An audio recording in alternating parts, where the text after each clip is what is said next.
Now to Bangladesh, where an indefinite nationwide curfew is in force as unrest between police and anti-government protesters continues. At least 90 people were killed on Sunday. Police used tear gas and rubber bullets to disperse demonstrators in several parts of the country. Supporters of the Prime Minister Sheikh Hasina clashed with demonstrators who were demanding she resign. Student protest leaders have declared a campaign of civil disobedience, urging people not to pay taxes or utility bills. They're also calling for the shutdown of factories and public transport. Protests began in July when student leaders demanded the government abolish a quota in civil service jobs, which favoured relatives of those with military backgrounds. Well, that provision has now been scaled back, but those taking to the streets say they're also concerned about human rights in the country, accusing the government of violently suppressing dissent and wrongly jailing members of the opposition, allegations the government denies.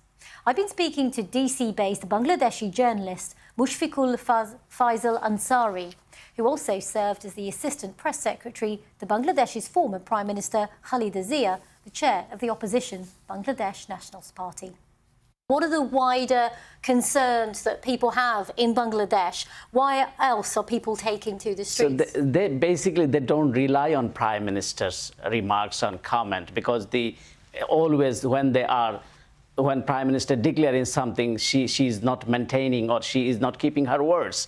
For instance, the court orders, if you can refer the Supreme Court order, is also controlled by the court, because this problem is instigated by the court. And for instance, I can give how the court is working in Bangladesh. When attorneys very recently filed a petition just 2 days before not to shoot to the students, as Prime Minister declared shoot on sight order.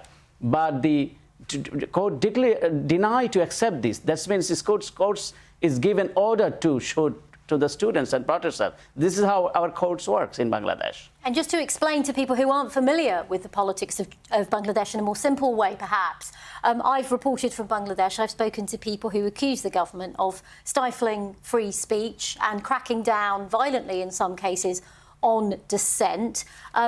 Is that a wider concern that the students also fear then as well? Yeah, absolutely. You know, this protest is for the quota system, abolish the quota system for the merit basis, but it's more larger. If you can recall, this is the fourth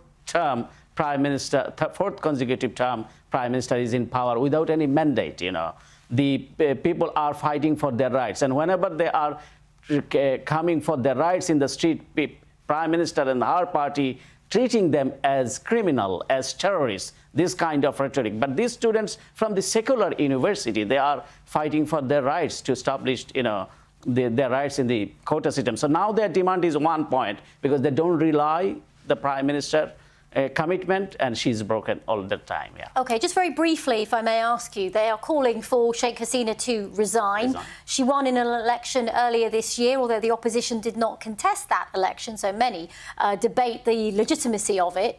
Do you think her position is more unstable now?